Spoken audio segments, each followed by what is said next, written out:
Alright, guys, this is episode 39 of the Master of One podcast, East Atlanta Chess Championship 4. So, I'll be going over the tournament, improvements, and then chess training, my students, and then some things in life. So, let me go ahead and start by recapping the tournament that happened June 17th, East Atlanta Chess Championship 4. We had 41 players.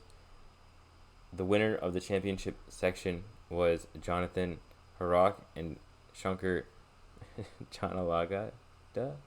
Dang, it's bad. Let me go ahead and just say that I am Indian, but I'm like the least Indian person you will ever meet. I can't even say the names. I can't use the language. I apologize. Anyway, so we have the first place for the championship section. Under 1800, first was Spencer. Another tough name. Chmielewski. Chmielewski. I'm pretty sure the skis means you're Polish. I think that is a thing that I've seen, but I'm not 100%. So he won the under 1800 section, and then under 1400, the winner was Sahana Santosh. See, that one I can say. That one's easy. Performance bonuses go out to Shankar J, Saharsh Santosh, and Spencer. Let me go ahead and recap why they got bonuses. So actually, the big reason why Shankar got a bonus is he's kind of had difficulty playing higher rated players, as every kid does. And the reason he was having difficulties was because he was playing for a draw. He was kind of afraid of the rating. So this last round, he's playing Jonathan, who's 2300 and he's about 2000. And I asked him, are you going to play for a draw? And he said, no, I'm playing for the win. Because he played for the win, that is why I think... So he ended up drawing the game, but it was a huge step in the right direction, trying to play for the win. If you want to draw, play for a win. So that shows growth, which is always good to see as a coach and just as a spectator or a promoter of chess. So that's a big reason why he got a bonus. Another reason he got a bonus is because for the first time, he normally gets these tough positions where he has to hold, and he just plays 1,000 moves, and at some point the guy gives up. And I've been telling him, just write the moves and try to claim threefold repetition, or try to claim 50 move rule. And I think at some point, he's playing when Jonathan's low on time, and he's about to claim threefold, or what he's trying to claim threefold, and then he realizes he's not writing the moves, and he actually looks at me and laughs, and then I look at him and laugh, and then he starts notating, and then he gets threefold. It was a pretty easy position to hold, but he did save himself a bunch of moves by writing, so that also shows growth. So he gets free entry. Saharsh played an amazing game against Roy Weaver. At some point, so basically he sacks the queen, he can't take it, and then at some point he has 2 queens and 2 rooks on the board. Anytime you have 2 queens and 2 rooks on the board, you're gonna get a bonus. That's what people want to see. I remember he got the second queen, and my friend Beloved looks at me like, oh my god, and I'm like, dude, oh my god. So that's what you want to see. That's how you get a bonus. You play cool games like that. So he gets a bonus. He beat 2100, beat a 2000. He lost to Shankar, and I think he drew the last game in a worse position, but that's enough to get a bonus. Spencer won the under 1800 section as one of the bottom seeds. His rating was 14-17, and he just went on a warpath and won all the games. 4 out of 4. Even the last game, he was worse. He was down in exchange, but he fought and he found a way to win, and that is a big reason why he gets a bonus. So he gets free entry. Now, Chris Chambers and Luis Anglada, I think, did have bonus-worthy performances, but they also did win basically free entry by placing second place. So they would have got a bonus if they had not won money, but I'm just going to give them the money, and they can basically use it as a free entry. I guess the exception is Spencer, because he won first place and he got a bonus, but I think it was such a good performance that I think that makes sense. So those guys all get bonuses, free entries. They will be on the website. I'll email them and let them know. Now, another really cool thing is James Altucher is actually one of the players and one of the sponsors of the tournament, and he actually had dinner with Magnus while he was in Norway. So first off, that is amazing. Magnus is the greatest chess player of all time, and he got to have dinner with him. I'm super jealous. that is super cool. And he was, I mean, I had so many questions. I didn't get to ask all of them. I literally could have sat with him for 3 hours and just asked him question after question, but he's a busy man, and I didn't get to do that. But some things he said that were very interesting was when Magnus, when he's talking about chess, of course he knows everything. He's very interested. He's very engaged. When he talks about nothing, like he doesn't really say much. It was almost like my grandfather actually knew Bobby Fischer. Like he used to talk to him. He hung out with him, and he said the same thing about Bobby Fischer.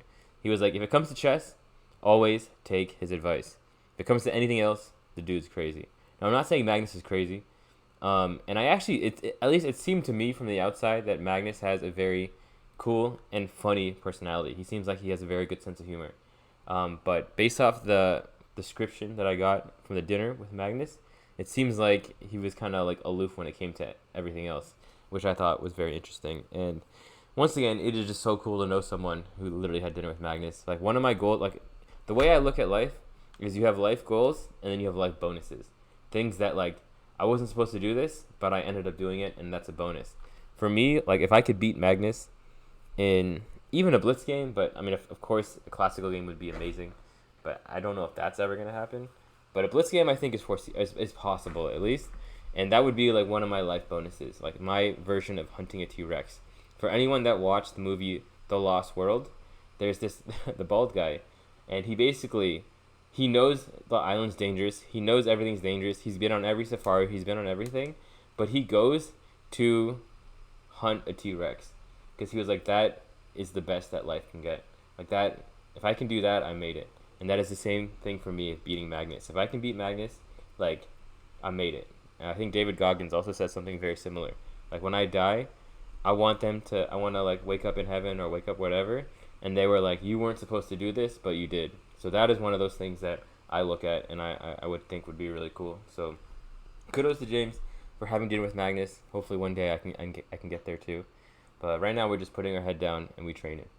Okay, so next thing I want to talk about is East Atlanta tournaments are hard. Like, I'm not going to lie. Like, these are some hard tournaments. Like, if you want to just win a bunch of games, if you want to just get a bunch of rating, the East Atlanta tournaments are not that. Like, I have had students play, I've had people play where it's their first tournament ever, and they worked hard. Like, don't get me wrong, like, they put in the work, but it's just a hard tournament. There are no easy matchups. In the under 1400 section, in the under 1800 section, like, sometimes you can look at the pairings, you'd be like, all right, this guy should beat this guy. All right, if you get this game, you should win this game. But in East Atlanta, I wouldn't say there's that many of those games. These tournaments are hard. These tournaments are legit, which is good. Because I don't think I want to be, or we want to be known as like the easy tournament. We definitely want to be known as big tournaments. We want to get people out of state. But unfortunately for some people, they practice, they get their hopes up, they get ready to come play, and it's just tough. Like, that's all I can say. Like, these guys are good. These guys know what they're doing. So it's tough for some people. Now, this also raises the question, how do you get better? How do you improve as a chess player? And there have been certain people where I've just seen them kind of take beatings, tournament after tournament after tournament. And it's very delicate what you can say, because I know post-loss is tough. And actually, this is something that I wanted to talk about in another. Like, oh, yeah, okay. So with, this is all tie-in, but Chris Chambers, he lost one game on time. And I understand, like, losing on time is super tough and stressful. And for like 5 seconds, he was mad. He walked away. He came back. And then he said, good game, Jonathan. That was a good game. Unfortunately, I lost on time. That's how, like, that is literally the textbook on how to take a loss. Like, you take it like a man. You understand that this is what happens. And then you don't storm off. You don't do your thing. Like, you keep it professional. You keep it classy. And on the flip side, I know some people, losing is very tough. Like, losing is very frustrating, and like, you're gonna have a fit or you're gonna do whatever. And for those people, I also say, like, I understand. Like, there are times I've lost and I've wanted to punch a hole in the wall or punch a hole in the earth. Now, I would say I'm pretty good about losing. You give me like 5 minutes, I'll bounce back. I never really freak out or anything. And part of the reason why is because I have lost so many games. So you kind of get used to it. You can't keep punching holes in the walls. But like, I would never get mad at someone for being mad about losing a game. I understand. Like, that happens. I'm not gonna say I hate people, but there's certain people who are like, I can't understand why someone did that, or I can't understand why they did that. The funniest example, literally one of the funny examples, I know one person who is famous for getting mad after games, and he watched someone else get really mad after losing a game, and he's like, I can't believe this guy got so mad. Like, how could he get so mad? And I'm like, bro, look in the mirror. I wanted to say, like, dude, like, look in the mirror. Like, this is literally what you do. Like, how could you not understand that? But once again, I don't say anything. I try to, keep it calm, keep it normal. Don't want to look for any trouble.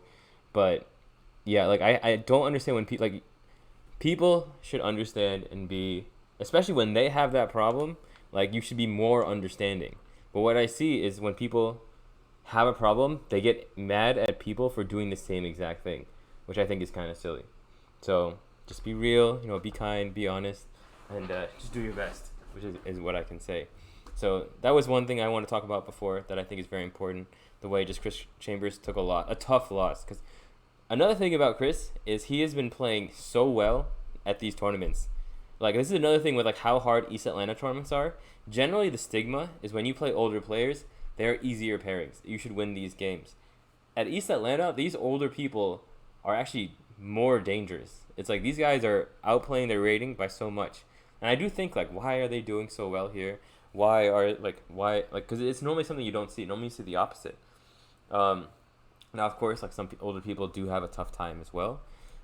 But at least my theory for it is, like, we really try to put the chess players first. We really try to respect everyone and treat everyone with respect. And I think that doesn't happen in many tournaments. So when older people see that happening, they have more motivation. They have more investment, more drive to play. And I think that the motivation during a chess game, the motivation during a fight, the motivation during a match makes a huge difference in how you do. And I think this is another reason why a lot of older players don't do well in other tournaments. It's because they just feel like there's no respect here. And they're just like, well, I'm just going to go play. Well, whatever. Like, they don't care, we don't care. But at our tournaments, I feel like the level is very different because they feel like, hey, these guys really care. They want us to be good. They want to put a good event. They want to help everyone. So now we're going to play motivated. So that's my theory behind it. I mean, Chris could also just be working his ass off and doing really well. So either way, like, kudos to him. Like, literally the last two tournaments, I think he's lost, like, one game. And, like, even that game, he played the top seed, and he was almost outplaying him. He was down a pawn, but he was the one pressing, and he just got low on time. And 5-second increment is a tough time control to play. I'll say that too. So it is very reasonable to run out of time. But all things considered, like, it's very cool to see players breaking the norm of what they're supposed to do or what is supposed to happen. Like, I'm all for that. Underdogs, over performances, working hard, all that kind of stuff. So that's cool to see. All right, so now how to get better. So I'm going to go back to some people are having a very tough run of it, a tough time. They're like, some people have, like, literally not won a game, or like they lose 3 out of 4 games every tournament or like something like that. What do you do? So the first thing I have to ask is, are you training, and how are you training? Because I get a lot of people who say they're working hours a day, every day. They're putting in this much. They have a coach. They're doing this. And I guess the first question I ask, are you sure? Like, are you really doing this, or are you saying it? And when I ask people, like, when people ask me, like, how do you get better? I want to get better. The first question I have to ask people is, are you actually serious about this, or are you just saying that? Because I think a lot of people just say it because it's the right thing to say. Like, I want to get better. I want to be good at chess. But most people, whether it's chess, life, relationships, whatever, they aren't actually putting in the work. Like, this is coming from someone who has been very lazy in the past and has not been putting the work, but has told people they're putting the work. And right now, I'm actually that guy. I am putting in the work. I'm spending 12 hours a day doing chess, 8 hours a day doing chess, canceling everything else, just doing chess, just training, just putting in the work. If you actually put in the work, you will get better. Like, I think that is the one, like, one of the, like, this is something I want to teach my kids. I want to teach my students. I want to teach everyone. The guaranteed way to be successful, the guaranteed way to get results is work hard. There's no other way to guarantee anything. I mean, there's things you can do. You can be a good person. You can do the right thing. You can work out. You can go to church. You can do all these different things. But if you want to be better, if you want to improve, work hard. Like that is the number one way to improve and get better results. Work hard. So when people are saying they're working hard, they're doing the thing, like, first question is, are you sure? Are you really doing that? Or are you just saying it? Now, the second thing, if you want to get better, is how do you practice? Are you just playing Blitz for hours a day? Are you just playing Blitz, going to a chess club, playing games? Because in one of the books I read, they talk about deliberate practice versus actual practice. And the difference, I think, is very important. Because there's a lot of, like everyone has that stereotype of, like, the street hustler or the chess player who just plays at the park all day. None of those guys ever make Grandmaster. So we should take a step back and analyze, why are these guys not making Grandmaster? They are playing chess probably even more hours than the professionals. Like, some of these park hustlers probably play chess more per day than Magnus Carlsen, right? But what is the difference? Why are these guys not getting better? It's because, and it's not that, I mean, I'm sure maybe there's some intellectual gap because Magnus is a genius, certain people are geniuses. Honestly, I do think I'm kind of smart, but I don't think I'm a genius. I'm not, like, autistic, like, super smart. I work hard. But the difference is deliberate practice versus actual practice. So something that I've been doing, and I was going to get into this later, but I'll go ahead and say it now, is every Blitz game I play, I only play one game and I analyze. I play one game and then I analyze. Like, I don't just play a string of, like, 50 games in a row. That is not how you get better. Wow, this game is insane. So what I do is I'll play a game, I'll analyze the game, I'll save the game, and if I have questions, I'll bring it up to my coach, my sensei. That is deliberate practice. Because I've done the other, and actually this is something that I saw my dad do a lot. He would play just, like, hours of Blitz all day, all night, just keep playing. And that is gambling. That is dopamine. You're trying to get dopamine. You're not actually trying to get better. If you want to get better, you analyze your games. You write down, I mean, some people have God memories. I don't have this God memory. I would say I'm a fighter. Inside, like, I can take a beating, I can take punishment, and I'll keep coming back. That is my strength. But my memory is not that good. So this is why I write a lot of stuff down. That is what I do to ensure that I remember things. So if you have a good memory, then you can just be deliberate and do things. If you don't have it as good as a memory, write stuff down. I think that is very important. I actually got this from this bodybuilder. I think his name. He's this British guy. He said, like, the second I started writing stuff down is the second I really started seeing improvement. So I think writing stuff down, working hard, deliberate practice, this is how you actually improve. So that is what I can say to the people who are having a tough time. Because I think this is very important. Like, you need to win. Of course, you're going to lose some games. You're going to have some tough days. But if you just keep losing, like, it's going to be very hard to stay motivated. Like, you need to have some winning tournaments. You need to have some almost lighthouses to keep you going. So you got to figure out what is hurting you, what is making things hard, and you got to fix that. And if you do that, like, you become your version 2.0. You become a better version of yourself. And it's all about being deliberate about it. All right. So that's my little spiel on tournaments are hard. And if you're serious about improving, this is what you do to improve.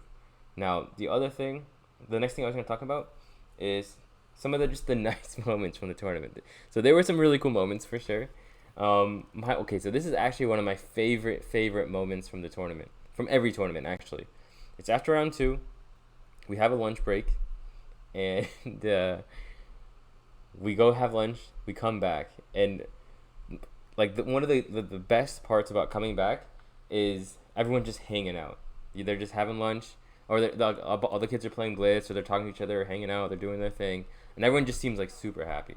So that is, like, honestly one of my favorite moments from every tournament. Coming back from lunch and just seeing everyone just, like, enjoying the moment. And it's like one of those times where it's like, all right, you're adding net positive to the world by doing this. That's the feeling I get, and that's why it's like one of those warm your heart moments. Now, another thing that was very interesting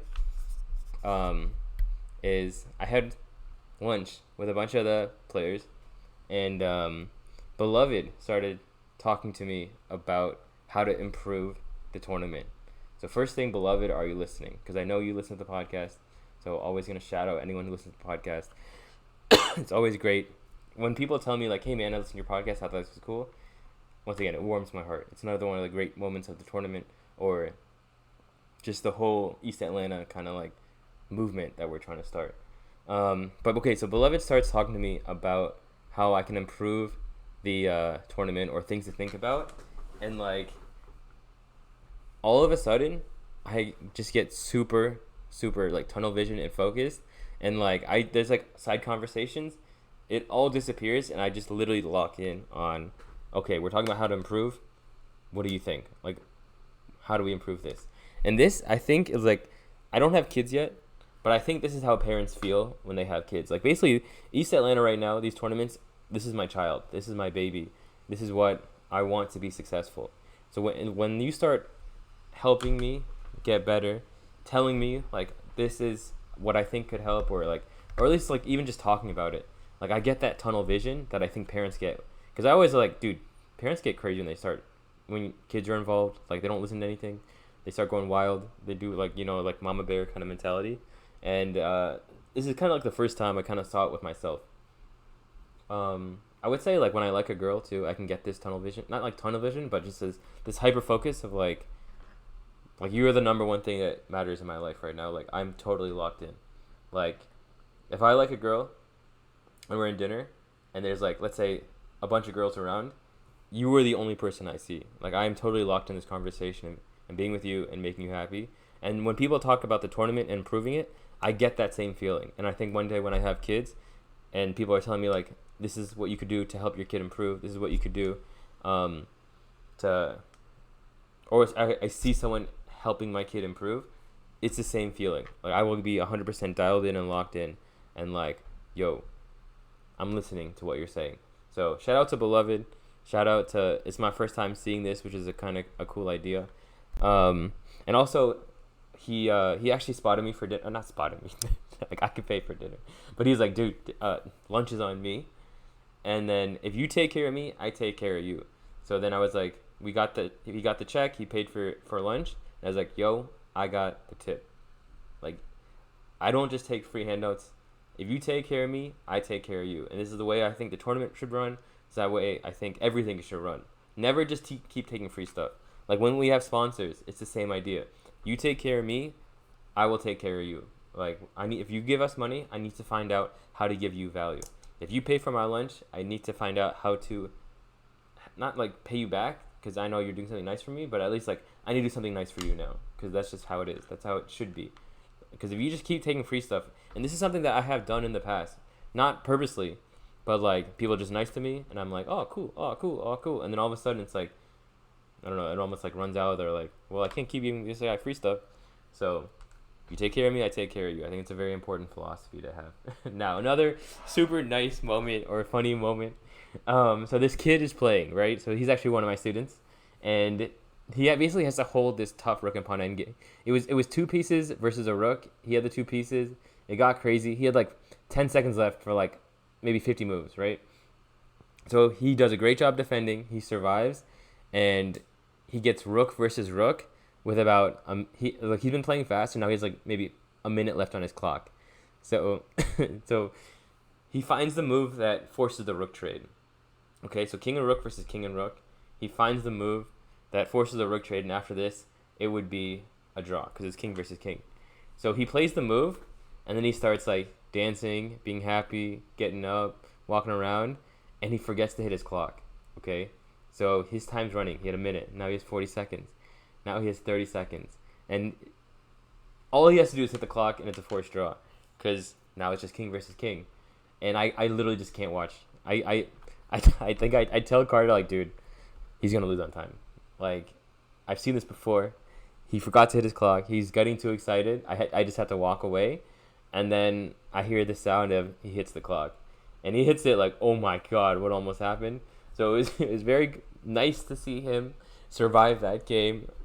I mean, dude, watching the games as a coach, as a friend to a lot of these players, it's hard on me. Like, I used to, like, really get invested, and I think I talked about this before, and been like, man, I really want my student to win. Like, if he he's gonna win, he's gonna do it, and then they lose or something bad happens or you see some miraculous comeback. So now I'm more grounded about it. Like if he wins, he wins. If he loses, he loses. It's life. We're just gonna learn. But when you see something like that, and it's your student too, you're just like, oh my God, please, it's gonna hurt. It's gonna hurt. It's gonna hurt.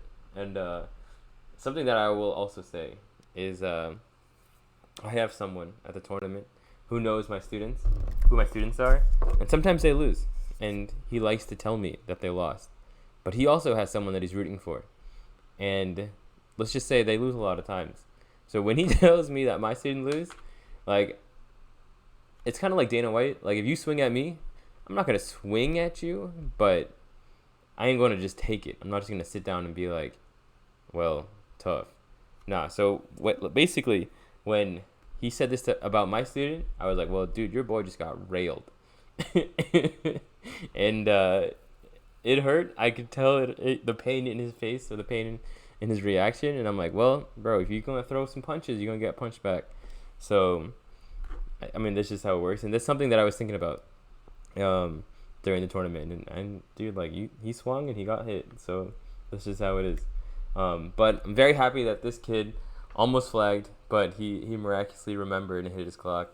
And he was super happy. Like, just, you know how happy kids get when they, like, they don't want to smile, but they just smile anyway. Like, they're trying to fight the smile, and the smile, like, that just comes out. Something that's very sweet and very nice, and, like, it's cool to see. So I'm happy he had his moment. The other thing that I want to say was this tournament was in honor of Dennis M. Bryan. He was a friend of one of our regulars. He passed recently, and it is very cool and very nice to be able to honor people, support people, let people know that we are a tournament that cares about the community, that cares about the people that are here that participate. So we honored him by naming the tournament. Now, there was a little bit like, do we just name the tournament that, like, the Dennis M. Bryan Memorial? But I also did want to keep the East Atlanta number going. So kind of the way to combine it was actually kind of a suggestion from, I don't know if I should be saying names, but basically one of our regular people who was very supportive and just awesome about the tournament. So basically, we said East Atlanta Championship 4 in memorial of Dennis M. Bryan. And this also kind of ties in with UFC, where it's like, they'll say UFC Tennessee, or UFC Nashville, or UFC Florida. So, like, you keep your UFC name and number, but you still give credit to certain places or certain people or certain things. Like UFC London, that's another great example. So our version of that is East Atlanta Chess Championship 4, 5, 6, whatever, and then tie in. So next time we get that full sponsor, we'll say in partnership with or some kind of like tie-in. But that way it's a win-win. We get to keep the East Atlanta Chess Championship name and the number, but we also give credit to the sponsor or the memorial or whatever. So I think that was a pretty good way to tie this together. All right, so now let me talk about the specifics for the tournament, like improvements since last tournament, and then future improvements that we're going to try to do. So the first one that I think was very, very important, and I'm very happy about, is we realized that we can just set up the night before. Now, it is kind of embarrassing that we never thought about this. This is something that makes a lot of sense, and we should have been doing from day one. And I don't even remember whose idea it was, but someone was just like, can we set up the night before? And I was like, dude, I don't know why, but I've never thought about that. And we did, and it was a lot less stressful. I'm very, very happy that we did that, because setting up the night before meant that we didn't have to get there at 9 o'clock and go full panic mode. Like, not panic mode, because like a lot of times we do have time. Dang, this checkmate was nice. And it's I am Jess Darrell, who I do know it is. I'm not going to say anything. I don't want to reveal anything, but he just smacked a GM in a very... Well, maybe he just lost. Actually, I'll take it back. Anyway, so future tournament... So setting up the night before was a very, very good idea. And we will be doing that from every tournament from now on. So that was a huge thing, because we came... Dude, it was like 9:40. We had everything good to go. I had the pairings up like at 9:40. And it was very easy. I will say, like, that was very nice. I made a list. So actually, I think a big thing that I saw for improvements for this tournament was the week of, we nailed. We did the week of, everything the week of we did pretty much as good as possible. Now, we will I will expand on this for improvements for future tournaments. But the week of was perfect. We were kind of low on entries. We found a way to get our magical 40 number, of course, because we will always have 40 people. Like, you can guarantee that if you play an East Atlanta Chess Championship, there will be at least 40 people playing the tournament. So just crushed the week up. We're kind of low. We got that number up. We did the free entry giveaway. And then another thing was, with these performance bonuses, people are going to come back. And then something that I did get from, I got advice from a friend of mine, who's also trying to help this baby, is do analysis of past participants or new participants and returning participants, like customer analysis. So I have all spreadsheets of all the people who played, and I need to see what is the percentage of new people versus the percentage of people who came back. Now, something that is, I think, something to think about is, I mean, just sometimes there's conflict. Like, from the vibe I get from the tournament, is it is always smooth running. It is never has been like someone is like, I hate this tournament, I'm not coming back. In fact, I've had people who have had bad tournaments, but they come back because they know, okay, like, if I play this tournament, this is gonna happen. Like, it was a very smooth and good event. So the analysis is gonna be interesting because I know there's gonna be certain people who played but didn't play the next one or took a tournament off, but I know they're happy to be there. But anyway, I think it's very important to do the analysis anyway, to get data. Data is power. Information is power. So that is what I need to do for this next tournament. So another improvement from the last tournament is, I think I do a very good job of running the tournament, of making sure everything's smooth, everything's good. But something I think I gotta work on is being more welcoming to the people who play. And it's not that I'm not trying to be welcoming. I just think, like, I am an introvert at heart. Like, I get energy by being myself, doing my thing, and being around people, especially a bunch of strangers, takes a lot of energy from me, and it takes effort for me to do. Like, I need to actually, like, be like, okay, we're going to say something, we're going to do things.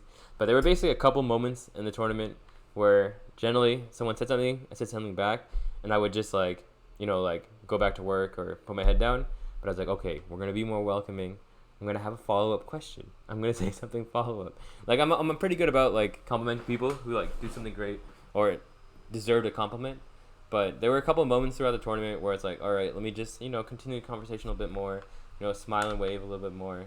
So I was definitely trying to do that because I think that is something that is important, and that's something that I also need to improve. So that was an improvement since the last tournament, I believe. Another one was the lunch break. We posted the pairings before we went to lunch.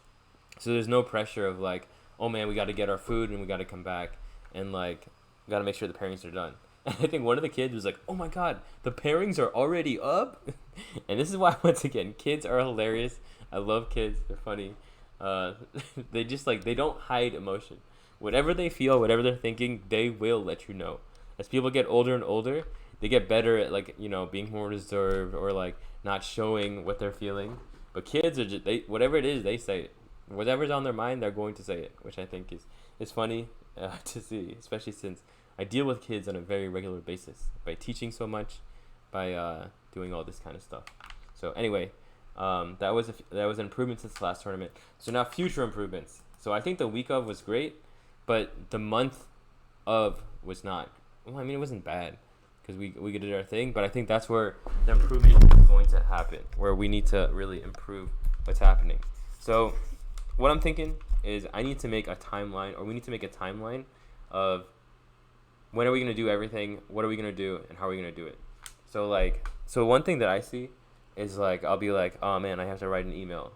And then something that should literally takes like 30 seconds, a minute, maybe 5 minutes, just by having to do it, it'll end up happening like a day late, or like maybe 2 days late.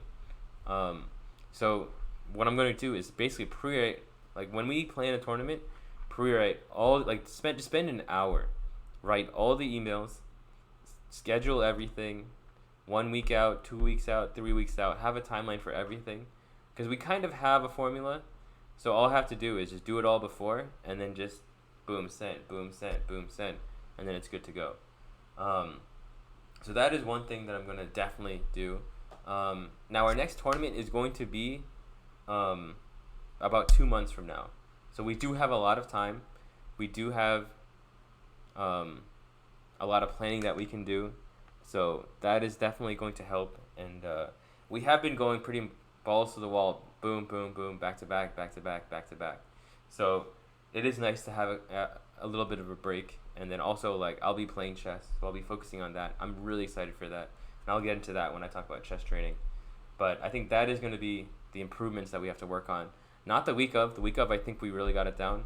But the month of, or like the 2 months of, just all the planning beforehand. And I think it's like being specific, having a plan for doing this, having a plan for doing that. That's where it's going to be very important for success.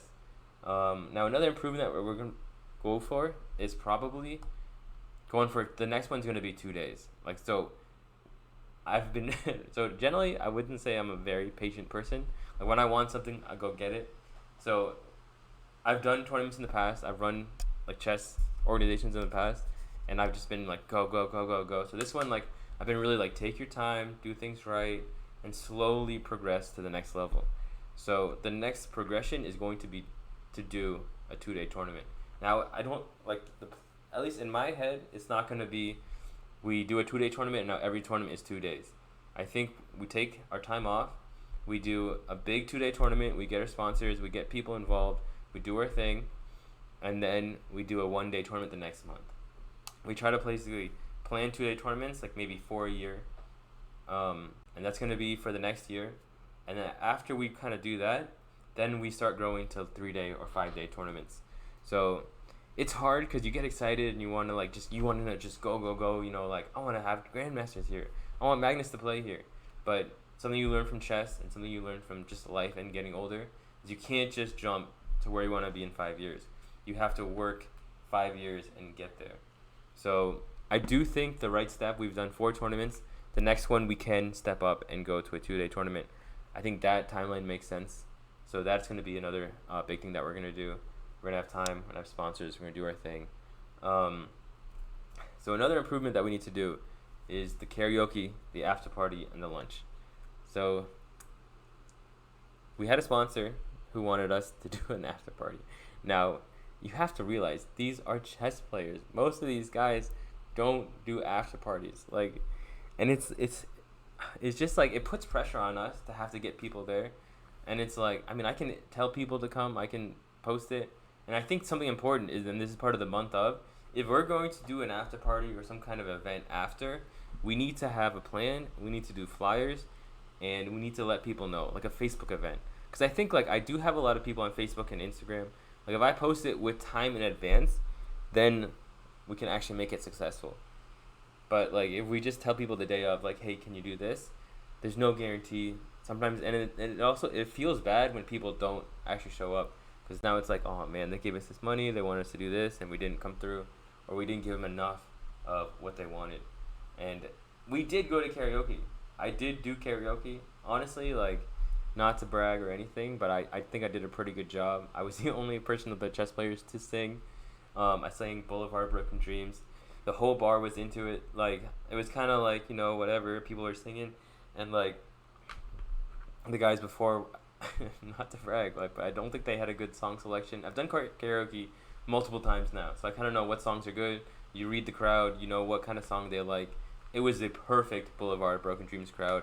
Everyone got into it. The DJ stood up and started singing with me. So I did do karaoke. We were supposed to do karaoke. I came. I did my thing.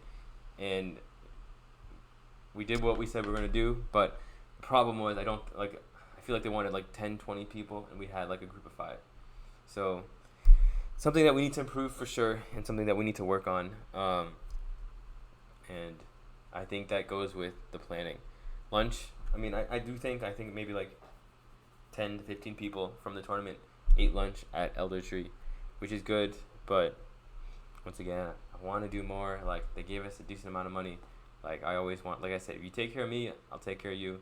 So hopefully we can improve on that and figure out the formula for getting more people. But like I said, how hard work is a way to guarantee that good things happen. I think planning ahead is a good way to guarantee that you are more successful next time this happens. So that is my take on that. So now for the 2-day tournament, another future improvement is we want to get more Grandmasters. Bigger prizes would get more Grandmasters. Now the problem with Georgia is like one, I guess there aren't that many active Grandmasters, um, especially like no young Grandmasters, at least not yet. Now it is hard to be Grandmaster young. I'll say that as someone who is literally trying to do that and spending all his time every day trying to do that. It's not easy for sure. It's hard, but like New York, for example, Chicago, they have a bunch of Grandmasters, and since they already live there, there's a very high chance of them playing. So I think if we can bump up the price to 1,000, that's gonna already help a lot. And then if we can ask more Grandmasters to come, if we can pay them appearance fees like $100. Problem is like one, they're getting free entry. Two, they're gonna make money because they're Grandmasters. And three, we gotta pay them on top. Like right now, like we make a decent amount, but we also give a lot of money back. So it is hard to like justify paying. But I mean, hopefully we can get sponsors for Grandmasters or some kind of idea that would help entice more Grandmasters to play. Because if you get Grandmasters to play, now you get all these other people playing because the Grandmasters playing. Now you see people in the lower section be like, oh my god, a Grandmaster's playing. I've never seen one before. I remember Zapata played one of the tournaments, and one of our guys was like, dude, I've never talked to Grandmaster. Can I just go up and talk to him? I was like, dude, I can introduce you. So people really respect it. I think another big thing is if I can make Grandmaster, that's going to really help boost the community, boost the morale and everything. So that's another reason why I'm working hard, because like I know like if I can do it, it's going to also inspire the kids to be Grandmaster. Like it's almost like the idea is like the same as like the 4-minute mile. Once one person broke the 4-minute mile, a bunch of people broke the 4-minute mile. So if I can be the first like Georgia raised, Atlanta raised chess player to become Grandmaster, now a bunch of people are going to do it. And I already know which kids are on the trajectory, which is why I really try to encourage them, because I know like if they just keep going, if they're motivated, they can make Grandmaster. I've seen people who make Grandmaster and they have what it takes. And if I can crack it and get it, then it's going to help a lot of people get there. So that's another thing to help get more Grandmasters. If I can become a Grandmaster, or we can get some high-profile Grandmasters to play. Like, there's this guy, Josiah, who's really good friends with Hans Niemann. And I'm pretty sure, like, the biggest reason why Hans was playing in Vegas is because he knows Josiah. So I want to become that person for Atlanta, where it's like, hey, I know this guy, he's Grandmaster, I'm friends with him. And you become a Grandmaster, you start becoming friends with more Grandmasters. Like, right now it's funny, like, I have a bunch of international master friends. Because, I mean, I guess that's the level that I'm at. And probably, in my head, what's going to happen is if you make Grandmaster, now you get a bunch of Grandmaster friends. And this is probably why, right now, most of my friends are just IMs. And also, these guys, we're all motivating each other. I make Grandmaster, he makes Grandmaster. We're going to help each other get up there. And then, boom, things escalate. Boom, things get better. So that is definitely going to help. And that's why like I'm really putting my head down and trying to work just literally so hard these next 2 months to try and make that happen.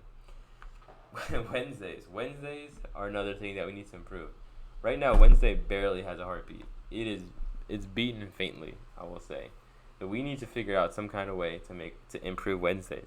Like if someone had an idea to improve Wednesday, I would be hyper focused, just like I was with Beloved when he talked about how to improve the Saturday tournaments. So that is something that I'm really, really, really trying to focus on and get better. We need to figure this out. We need to have a meeting and decide what to do there. Another thing that I'm trying to improve is online pairings and the website. So we do have a web developer who's working on the website.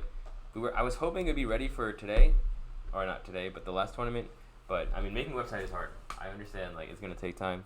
So really, hopefully, I mean, this guy is super smart, super talented. So I definitely think he can do it.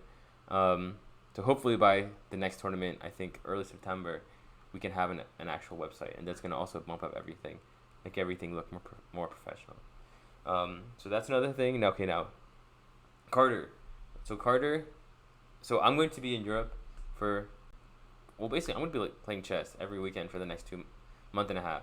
So I'm trying to give the reins to Carter to run events on Wednesdays.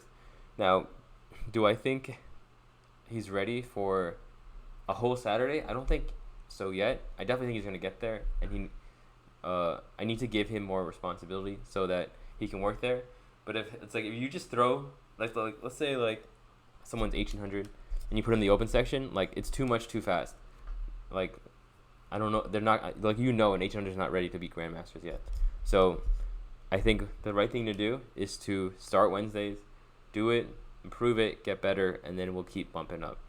So that is what the next couple Wednesdays and the rest of the summer is going to be.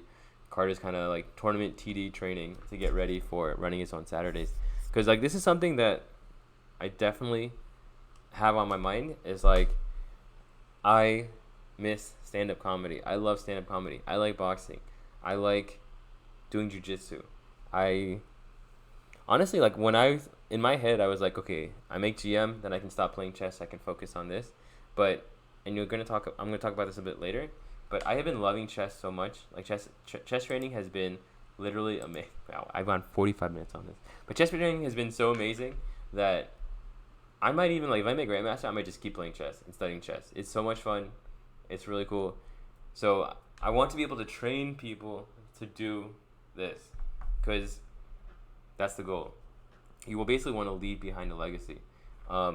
So that is why like I want to get Carter to get better at this, to start doing it, and then he can start. You can take it over. It's yours.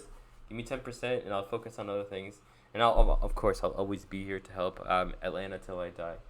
Like I literally have it part of me. So I will always be helping this. But I think as someone who runs an organization or as someone as a leader, like you need to think with the future in mind, and you want to think like, how am I going to get other people ready to do this? How am I going to pass this on to other people? So that is kind of my responsibility to train other people to do it. And he wants to do it. He likes doing it. Now, does he have some things to work on? For sure. Like, if the tournament's on Saturday, you got to get there early. Should you be going out the night before? No.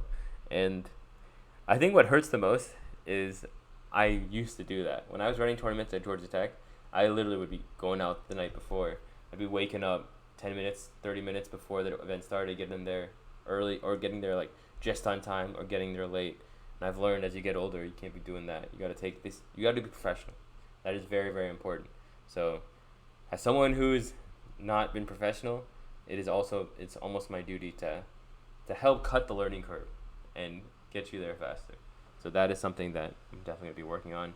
And then, okay, the last thing I'm going to talk about for East Atlanta before I get into my own chess training and students is sometimes, like, business is business. Like, this, I think this is very important to keep in mind. And this is actually something I got from another friend of mine who has been a sponsor.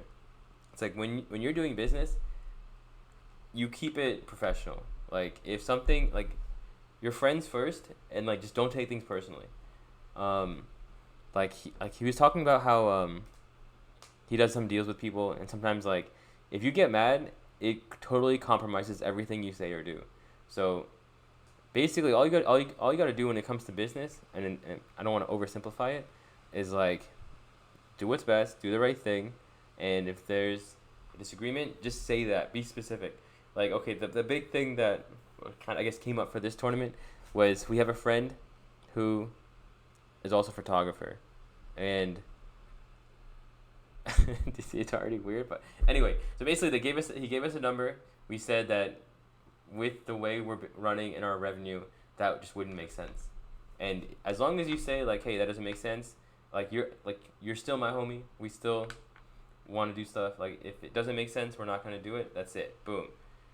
Keep it simple. Tell the truth, and it's okay. Like, sometimes we're not ready to afford things, or like you should be doing something else. It's another thing with like students, for example. If you're not willing to do the work, then it just doesn't make sense for you to be paying this much money and doing lessons. Like, I still like you, I still respect you as a person, but it just wouldn't be a good fit for me being your coach with these kind of expectations that you have and these kind of expectations that I have. And that's it. Just tell the truth. Boom, you're done. And like, that's it. Now, it's something that like, since I've been older, like I've been really going on, but like breaking up has been a lot easier as you get older, because you've just done it multiple times. You're just like, well, I don't think this is a good fit. Like,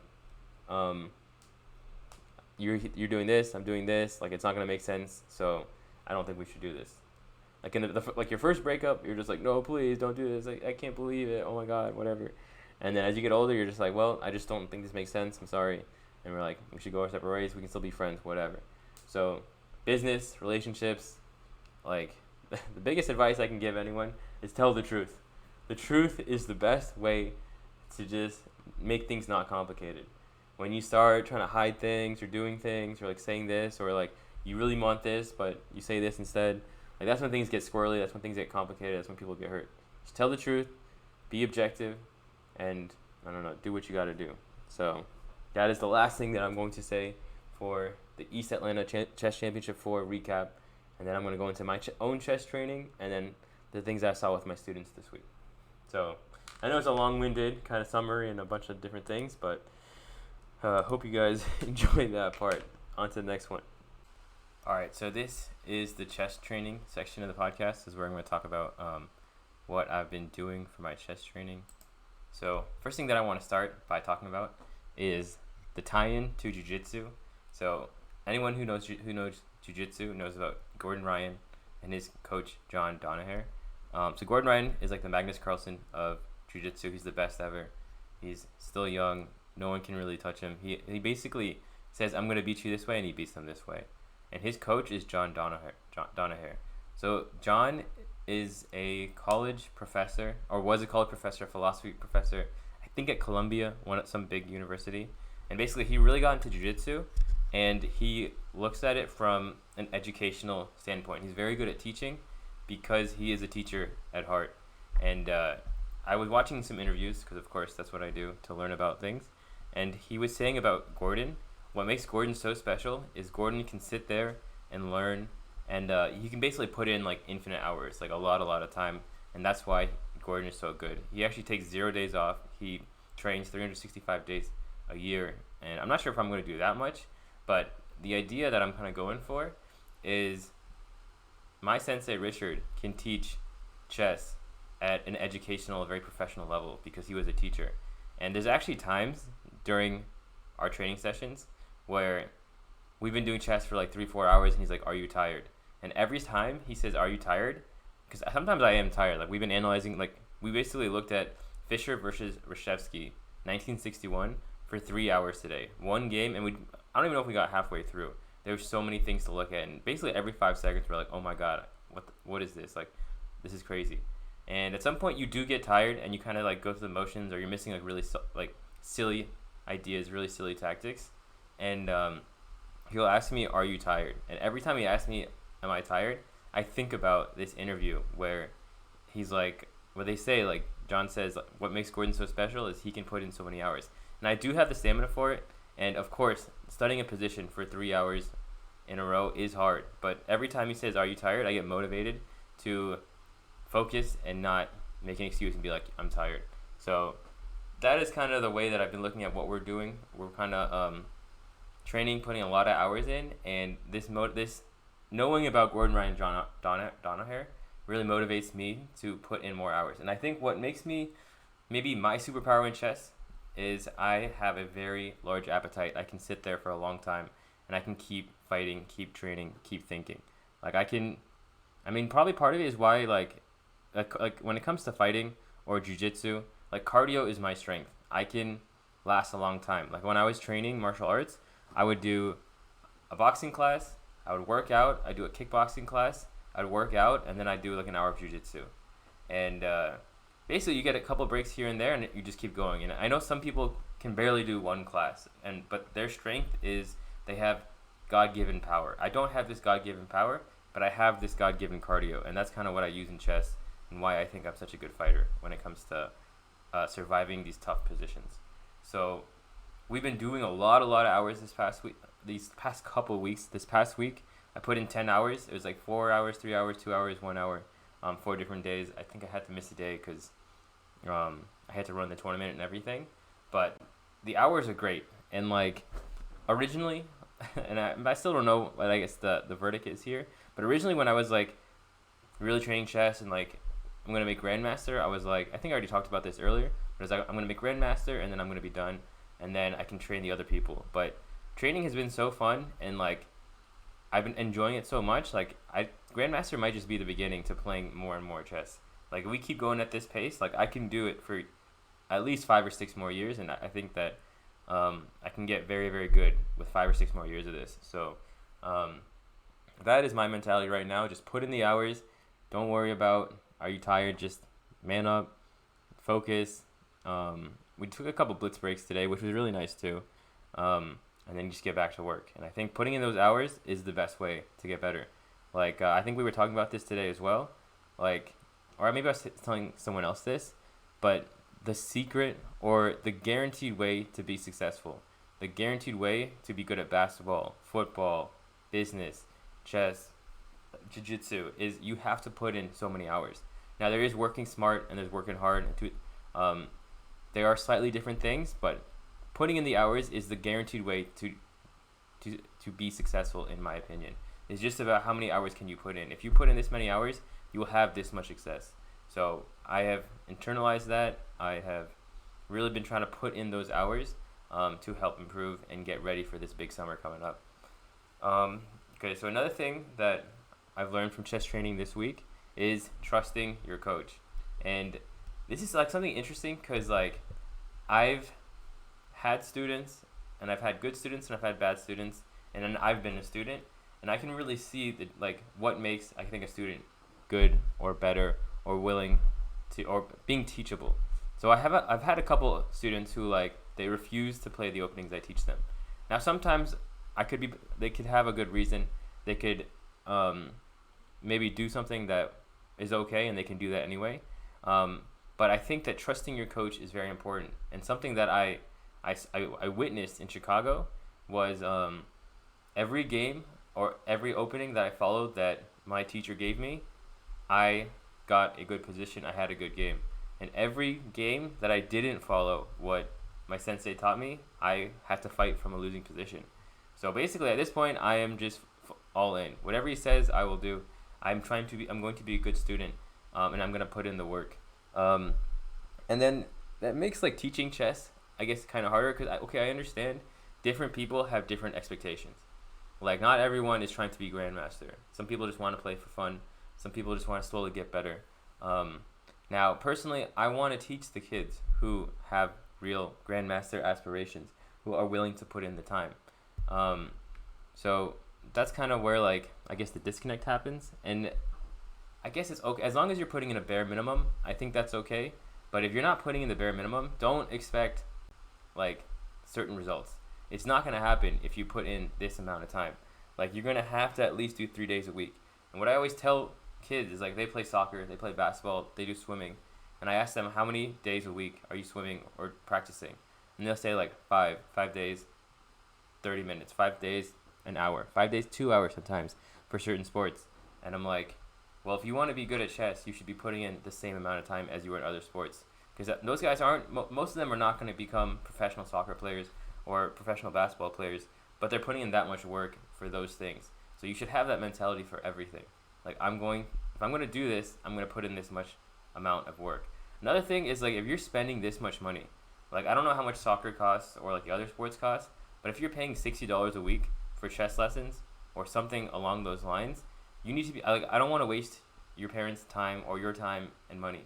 Like, you want to get results, that's why you're doing this, which means that you got to be doing this amount of stuff, if that makes sense. So I'm really, really big on, like, putting in work, being a good student. Another thing that my sensei will do is he will ask me, he phrases it really well.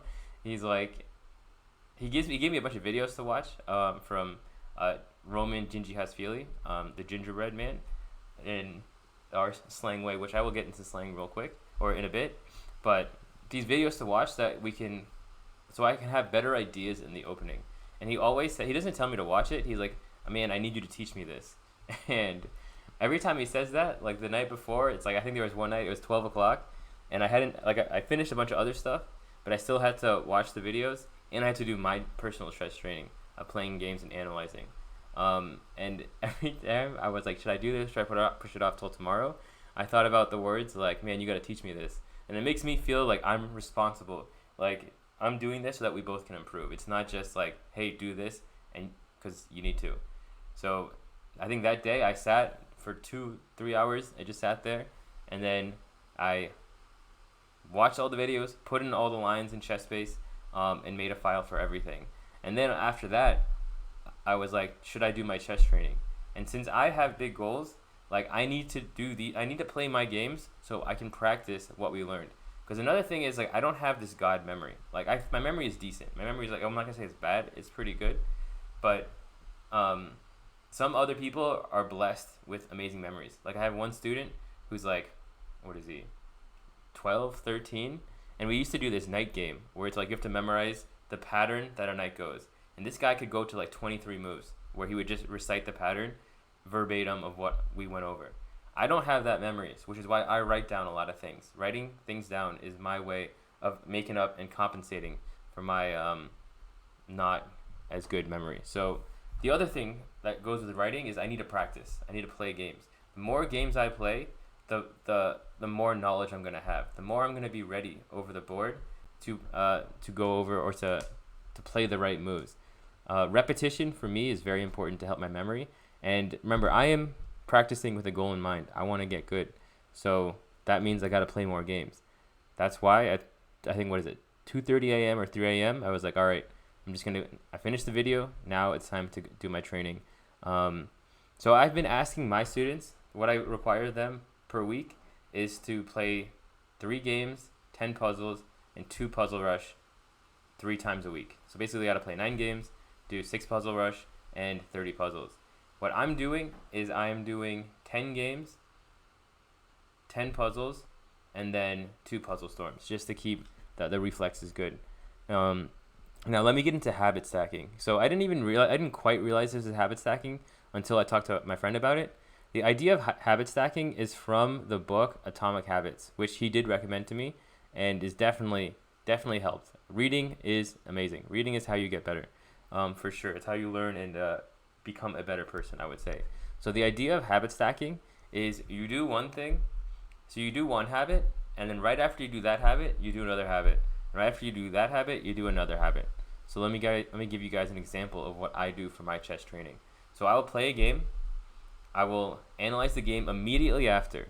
Don't just play hella blitz. Don't just play a bunch of blitz games and say you're going to analyze it all after that. Because we say that, and then we never do it. Because it's a daunting task. It's like, okay, now I have to memorize, I have to go through 10 games. It's going to take a long time. But if you just do one game, it doesn't take that much time. It takes like 3 to 5, maybe 10 minutes tops to analyze your game. So I'll play a game, analyze the game, save it in a folder, and then go over it with my coach the next day. So that's not even actually how it ends. So it goes play a game, analyze the game, then I'll do a workout. I'll do like 50 push-ups. And then if I have other stuff to do, I'll send a text message to schedule a lesson. And then the cycle repeats. So you do a cycle. Let's say, so I do game, analysis, save, workout, send text message or wash dishes, and then play another game, analyze, work out, and then do something, and then do a cycle. So it takes about like an hour or 2 hours, but I finish working out, I finish playing my game, I finish analyzing, and I finish my to-do list of things that I have to do too. So that is kind of the concept of habit stacking, what I've been doing every day, pretty much every night, on top of 3 to 4 hours with my sensei, on top of like running and doing cardio. Another thing that I combined is puzzles and biking on a machine. So instead of just sitting and doing puzzles, I will go downstairs to the gym, get on the bike, and do puzzles while I'm biking. To do 10 puzzles, it takes about 20 to 30 minutes. And basically, I'm just biking the whole time. So I'm just getting an extra 20 to 30 minutes of cardio while I'm doing puzzles.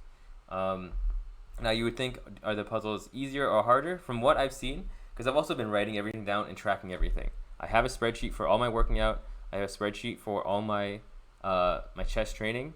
And I've seen that while doing puzzles and tracking everything, my rating's gone up about 100 points. 100 points in puzzles and about 100 points in blitz as well. My blitz rating has increased from 25 to 26. My puzzle rating has gone from 26 to almost 2,700, just by being slow, conscious, and focused about it. Another thing that I've been doing is, in the past, I would be watching YouTube on the side while training, and I see time and time again I would lose on time every time I would do this. always time was an issue because I would have half my brain listening to something while I was doing it. So this past week, I turned that off. I had no distraction. I listened to nothing, and I just focused on playing the game. And what's really interesting is I have been winning a lot of games on time now, or winning from losing positions, and having time pressure help me instead of hurt me in these blitz games. So that has been a very serious finding for my chess training. Like, I was always losing on time, and now that I'm focused, I'm actually winning on time because I'm not half distracted while doing something else. So when you're training, if you really want to take training seriously, like, turn off everything else and just do that. Focus on this. Like, when you're analyzing, sometimes you can watch something. Or something that I'll definitely do is while I'm working out, I'll have a YouTube video that I'm watching while working out. So working out and watching YouTube, I combine. That way, I guess, still get to have my little fix of entertainment. But while working out, you don't have to focus as much. You don't have to, like, be present. You just kind of have to do the motions. For podcasts, I'll be listening to podcasts while I'm in the car, or while I'm biking, or while I'm running. That is how I still get what I was doing before, but I'm finding a better combination for it. That way, it's not, things aren't conflicting and getting in the way of each other. So that was last week. So the bump up from this week to last week is I'm pretty much trying to do double of everything. So I did about 10 hours with my sensei this past week. I'm trying to do 20 hours this week. So basically 4 hours in the morning, and then I'm trying to do the same amount of games, pretty much, the same amount of puzzles and puzzle rushes, but I'm going to supplement more videos. So watching the Gingerbread Man and all his prep was great. Like, I felt like I learned a lot from it. I sat down, and I really like watching chess videos. Like, that is something that I would say, like, I enjoy a lot. So this week, I'm going to try to do maybe 2-3 hours of watching per day. That way, I have 4 hours in the morning. I have about 2 to 3 hours of practice, and then I have 2-3 more hours of watching and getting ideas. Now, the people that we're going to study is probably going to be Karpov's a big one. Gustafsson's another big one. And then, I mean, there's a whole library, so I'm sure I'm going to go through a bunch of these guys. But I will say, like, analyzing and watching Karpov, Kasparov, and Fischer games has really been an eye-opening experience.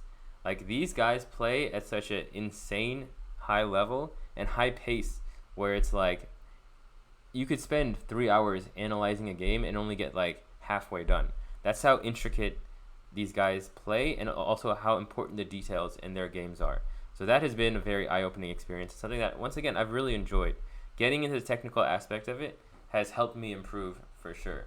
Another thing that we had, I don't know if he has the master plan or if this has just been working, like, perfectly, but we said way back, like, the plan was farther out from the tournament, we're really going to focus on openings and make sure we get all the openings down.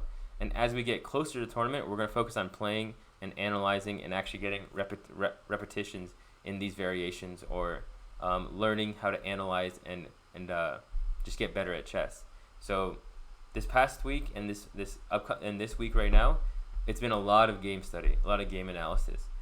General will start lessons by, like, I come in with my 10 games that I played, we go through those, we categorize it, we save it in the respective folders, and then the second half was when we really start doing analysis and reps and, like, figuring out how to get better at chess. Another thing that we do have to do, and that we talked about today, and would definitely help improve, is we need to take analysis and our games very, like, I guess not, like, just more seriously, like, more conscious of, like, we can't just make whatever moves. Like, when you're analyzing, when you're kind of just playing blitz, you just kind of, like, you're happy to sack pieces, you don't really back up your calculations as deep, and in a tournament, it's very, very different. In a tournament, like, you can't make a mistake. If you make a mistake, everything goes. So, like, it's a very different mindset, and is why, like, we have to find a way to, like, almost have a punishment for when you make a mistake, so that, like, we're training what we would actually think in an actual chess game. So that is something that I was thinking, like, push-ups or something, but something that we will definitely work on this week. And then we have another week next week to also ramp up. Another thing that we have to do is start prepping for the field. So today's Monday, so we kind of just did a bunch of analysis, but probably starting tomorrow or starting Wednesday, like, we're going to really start going through the fields of all these tournaments and preparing for certain players and the competition. So I think that's going to be another thing that we're going to add in this week. But the good thing is, like, doing at least 4 hours a day, you can cover a lot of things in 4 hours. And like when you're really learning, when you're really like getting value out of the time that you're putting in, like time goes by like almost too fast. Like I'll check the time and like, you know how when you're bored, you're like, oh man, there's 20 minutes left. Like I think there was one day last week I only got to do an hour of training with my sensei, and I was like, man, I only got to an hour. Like I like the 4 hour days. The 4 hour days are when I feel like I learn the most, and that's when I'm really getting like the most value out of everything. So that is kind of proof that like there's definitely things being learned and value being had from these training sessions. That 1 hour doesn't feel like enough, and time is going by too fast. I'm like, oh man, now I have to wait till tomorrow to get more training in. And I think that's kind of what being a good student versus being a bad student is. And it also has to give him a lot of credit. That's what being a good teacher is. Keeping your students motivated and engaged the whole time, where they want to be there for longer. And that's something that I need to improve with my own students, and making sure that they're getting their full value. Now remember, a very good way to get your full value is you need to do the work. If you're not doing any work, you're missing out on a bunch of stuff that you need to go over. Like if you just didn't play all week, then you don't know what you have to fix. But if you like, I'm playing per week 50 games, so that is 50 different things that I'm going to go through and figure out like, okay, this is what I got to do next time. This is something that we got to look at. All this kind of stuff. So that is why putting in your work will make time go like faster, because you have more things that you need to cover. You have a plan now. Okay, so another thing that I think is really cool is we've started developing a vernacular. Oh yeah. So we started developing a vernacular for the things that we talk about. And it almost like makes chess sound cool. Like we have different names for different grandmasters. Like Kramnik, we call Big Vlad. Gustafsson, we call Goosey. Bobby Fischer, we call Big Bobby. Roman Gingershashvili, we call the Gingerbread Man. That one I made. These are all Richard's. Like Richard has come up with all of these, but that was the first one where I actually came up with the name. And the reason why is in Hrach, they call the Gingerbread Man Gingy for short, and Roman Gingershashvili for short is Gingy. And the Gingerbread Man sounds like a really dope nickname, not gonna lie, too. So now some other things, vernacular that we have, is the two bishops, we call them the Stingers. Not like ERS, like Sting, AHS, the Stingers. When you're in trouble, when your position is bad, we say the position is hurt. Another one that we use that maybe is a little bit questionable is when you're railing your opponent, or you're getting railed, we call it prison rape. Like that's when things are really, really bad. There's this one game with I think it's Kasparov versus Nunn in the Benoni, and basically Kasparov gets F5 in, and it's just prison rape. It's like he's dead. There's nothing there. Like, dude, it's game over here. Another vernacular that we use is Bizzle Whizzle. Whenever he's making moves, he says Bizzle Whizzle, and I don't actually know what it means, but I just laugh every time he says it. I don't know if I'll ever get to saying it myself, but I think it's funny. When you're eating pawns, you say munch, munch, munch. That's the way of just taking pawns. So far, those are the big ones that I've thought that I've actually recognized as vernacular for the way we train, the way we talk about chess. Actually, something that just happened right now is our group is growing. Like I think Richard hit up someone else, and he wants to come train chess too. So the more people, the more things you can get done. Like this is the wolf pack mentality. Like I don't want to do this alone. I want to make Georgia a real hub, a real hotspot for chess. Like I want more grandmasters out of Georgia. Ideally, I would be the first Georgia grown, I guess, grandmaster. But the more the better. Like this is not like a lone wolf, a singular kind of thing. This is like we do this together. We get better together. We help each other get better. So that is something that's going to be also very cool, that I want to see in the next couple months, year, and whatever on. So pretty much just wrapping up my whatever else is happening for chess training. Going old school has been really cool. Like watching the old videos, listening to Karpov. Karpov has like the quietest voice. There's actually a really funny video of Spassky, I don't know about mocking or mimicking Karpov's voice, but it was something that we both laughed a lot about. Waking up early has been. I mean, I did it today. Like I did get there at 10:30, so we could do a solid 4 hours. Am I trying to get there even earlier? Say like 8 o'clock. I think it's possible, but also just to keep in mind that I am waking up, or I'm going to bed at like 4 because of all the work that I have to do, so that I'm ready for class the next day. So I do need to get up earlier, basically 9 o'clock every day, so that we can get there at 10 and do a solid 4 hours. So that's like one of the big focuses for this week. We have these all small improvements, but also I need to get there earlier so we can finish more with the time we have. And then I think working hard, like when you're actually putting in the work, when you're actually learning, it's also very good for your confidence, not just like as a chess player, but as a human being. When you know you're working hard, like you have a lot of belief in yourself. You know that, like basically you know that you have a good product. You are a good product, and you're walking around like a master at something. And it's not about being lucky. It's not about rising. I mean, of course you need to rise to the occasion. You need to be mentally strong to be able to fight in these battles. But just putting in the work is gonna raise your confidence just so much, because you're like, dude, I know I can do this because I've been doing it every day. And honestly, and I think it goes vice versa too, where if you haven't been putting in the work, this is when people get very nervous.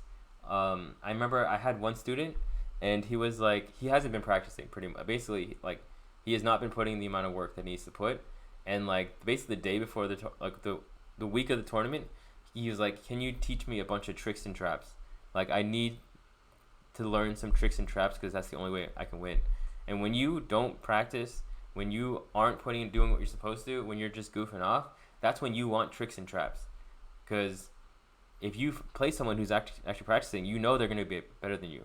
You know they're going to know more and know how to beat you, which is why you start avoiding things. But when you actually practice, when you actually put in the work, that's when you're ready for war. That's when you're ready to meet people head on, face to face, and play like real openings. Like, I completely understand getting people out of book, getting people out of theory, but like, you don't want to hide from someone. You want to take them to deep waters. That's the better way to think about it. And I know a lot of people who don't put in the work, they're always trying to play like, not just like offbeat openings, but just refuted openings. And if you play refuted openings, it's just not going to fly. If you're playing a real chess player, you got to play real openings. And that's something I learned the hard way, unfortunately, in one of my bad tournaments. So pretty much, I would say that's it for chess training. One thing I do want to add is my sensei is a big fan of Chris Chambers. He said even when he was young, he was like the coolest guy ever. And I mean, he's been supporting our tournaments for a long time and giving a lot of advice. He actually, like, after one of the tournaments, he wrote a very long email of just things that you could think about, things that you could try to implement to improve the tournaments. And when I told my sensei that, he was like, he sent you 2 pages, follow all that advice. Anything he said, everything he said, do that, and you will improve. And I mean, he already had my vote of confidence, but when your teacher says things like that, like, you furthermore have my vote of confidence. Like, I trust you. We will take this advice and we will improve. So that is the last thing that I wanted to say. Okay, fine. One last thing that I'm going to say about something I learned from my sensei is, I think he was talking about relationships or something, and he said, like, if you can't joke about it with a girl, if you can't joke about something, then like, this is not like probably the right like, you don't actually have a secure relationship. Like, you should be able to joke about things. So he says, like, him and his wife, they can joke about things all the time and they're cool about it. So I think, like, if you can't joke about certain things, that is insecurity. Now, of course, like, there's a difference between joking about it and being a dick, or joking about it and like trying to annoy the other person. But like, you should have a lighthearted, fun relationship, not a super stressful, like, pins on needles. You're always watching out what you can say, or can I say this, or am I getting in trouble for this? Like, you should know, and you should be able to almost have freedom in a relationship. So that is one non-chess, but I think very good thing that I've learned from chess training. All right, so that's it for me. Now I'm going to talk about what I've been doing and seeing with my students. All right, so now I'm going to talk about my students. So students have been doing pretty well. There were 2 big things that I wanted to really talk about for this section. 2 different students. So I have one student who works really hard. Like, he actually asked me for a halfway like a 6 month performance review of how he's been doing the last 6 months, and I knew he really cares and he really wants to get better. So I sent him like a 2-page email of like, you can do this. This is what you got to do. This is what your strengths are. This is what your weaknesses are. And the cool thing was almost immediately, like I don't know about immediately, but the next tournament he played, like we saw a lot of specific growths of things that we were trying to do. Like one of his, I guess, weaknesses was when he was playing higher rated people, he would play for draws, and he's a fighter. He's a survivor for sure. Like he wouldn't lose against these higher rated people, but he would suffer because he was playing for a draw earlier on. But this time, like he played a higher rated, stronger player, and I asked him before the game, "Are you gonna play for? Do you want to draw?" And he's like, "No, I'm gonna play for the win." And I think I talked about this a little bit earlier in the podcast, but he ended up drawing this game. And even the way he drew was like in the past he had made this mistake of not writing his moves down and not claiming threefold, and this time he did it way earlier than it normally is. Normally it's 80 moves later, 10 minutes later when they both have like 5 seconds. This time it's very early on. He did it the right way, and that is growth. That is how you get better and improve as a chess player. So that's really good to see. The student who works hard, the guy who's actually putting in time. Like there are certain students where I'm like, do your thing. I know you work. I know you try hard. Like I trust you. Go do your thing. Now on the flip side, there are other students who are not willing to put in the time. The tricks and trappers, as I want to start calling them. The guys who are like the day of, they're like, well, let me try this today. And I say this because I understand and I have been that kind of person who hasn't put in the correct amount of work and has been trying to avoid things, try to like not do the openings that we went over, the openings that I'm supposed to be playing. I'm just trying to like mess around and play random stuff to avoid almost facing your fears is probably the best way to put it. Because you have not put in the time in the opening, you know if they do this, you're not going to know what to do. And that is why you avoid it. Now, as someone who has been putting in the time and actually understands, like, okay, this is what I need to do, these are the variations we covered, this is the flow sheet that I made, and I follow this, I'm going to know what to do. That makes a huge difference, actually putting in the work. So now this student is, I would say, very talented. Like, he can beat people who are rated 500 points higher than him. He can also make really stupid moves and lose to people who are much lower rated than him. And I actually teach this kid boxing too. He's about maybe 10, 9, 10, maybe 11 years old. And basically he played a big tournament. And I told him, okay, if you practice every day like you do in swimming, because he's a good swimmer, he does well in swimming. Like if you practice every day, you will be successful and you will get your goal. He's basically had a goal on his mind for the last couple months now. And he's been close to getting it, but hasn't quite got it yet. And I said, okay, if you practice, then you're going to get it. And he put in 0 games. He literally did nothing that whole week. You're going to practice? He's like, I'm going to practice. You're going to practice? Yes, I'm going to practice. And he did nothing that week. And then, surprise, surprise, he went and he lost all his games in that tournament. And the sad part is, he has, the sweetest mom on earth. His mom is always, there for him, always trying to support him. And I think the problem is she almost is babying him. She always is like, no, he's okay, he can do this. Next time he's going to do it, trust me, don't worry. And, surprise, surprise, he doesn't do the work. So my plan for lesson that day is when we boxed, I was going to, normally what I do is I kind of let him just, do offense, and I'll shell up, I'll move, and I won't really get hit. And then, when I do offense and he's on defense, I'm just tapping him. I'm never hitting him that hard at all. So what I was going to do for this lesson was, since he didn't practice at all, since he literally lost all his games because he didn't practice at all, I was really going to hit him with a body shot. Not I'm going to break his rib, but he's going to feel some pain. And I think when kids are lazy, or when they're spoiled, or when they get everything easy, because they are from a very well off family, they need to know that life isn't just sunshine and rainbows. You have to work. You're going to have to go through some fire to be successful. And then, so basically I get there, and he's being a diva. He's like, I don't want to do anything. I don't want to do class. And I'm just talking to his mom while he's sitting outside by the pool, just pretending to sleep. It's great. when kids like pretend to sleep because they don't want to do something. And I've literally seen girls do this. Like I remember way back in college, I was with this girl and she didn't want to go have lunch or dinner with some of the friends that she didn't really like. And I remember specifically, she wore a Nirvana sweatshirt and just like lay there and like try to fall asleep. And I'm like, dude, you're supposed to go have dinner. And she's like, yeah, I don't want to go, blah, blah. And it's like, you can see the body language. You can see, I mean, literally, she was wearing an all black Nirvana shirt. So it was very clear, like, she didn't want to do this. And this kid was doing the same exact thing. He didn't want to do this, and he's just trying to pretend to sleep. And then his mom is kind of like pouring her heart to me. She's like, I don't know what to say to the other parents. Like, they all talk about how hard their kid works and how many hours he puts in. And it was almost like she laughed, but it was like the saddest laugh. And like, you almost want to just give him a hug. Because something that I realized from teaching so many kids is parenting can be hard. Like, sometimes, like, you want your kid to do something, and they just don't do it. Like, they just refuse. Like, there's no other way to say it. Like, you tell your kid, you need to do this, and they're like, yeah, and then they just don't do it. And I do see this a lot when, like, guys don't have strong male figures in their life. So actually with this kid, his dad is actually in a different country for business, like kind of all the time. Like he barely kind of gets to see his dad.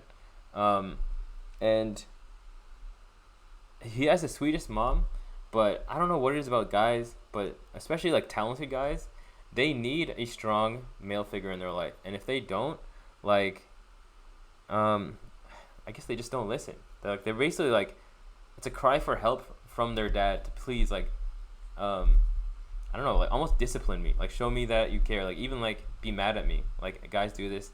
I don't know if I really ever had this where I was like, I want my dad to get mad at me because I just want to be with my dad or anything like that. But guys missed the tactic. But basically you see this with like some kind of kids. And so, I mean, my original plan was to do the body shot, and then his mom was like so sad, and she was just like, I don't know what to do, like parenting is hard. And the saddest part is I think the right thing to do was to have given him that body shot, and like not like hurt him, but let him know like you're gonna have to work hard, and there's like punishment for not actually putting in the work. But what I ended up doing instead was I gave him a speech, and I told him, like, I mean, the same speech I given a million times, like, you have to work hard. Like, to be honest, like, I have cut every other student who hasn't worked hard. Anyone who's not putting the work, I have cut them, because I'm just like, well, you're not putting the work. Like, this doesn't make sense. Like, why am I teaching you if you're not going to put in the work? Do something else with your time. Do something else with your life. And, like, I really, like, asked myself, like, does this kid like playing chess? Does he want to play chess? And the answer is yes. Like, he does really enjoy it. Like, literally one of his, like, cover pictures for his tablet is a chess picture. So he does like it. So it's not like he's being forced to do it. He just doesn't want to work. He just doesn't want to work hard.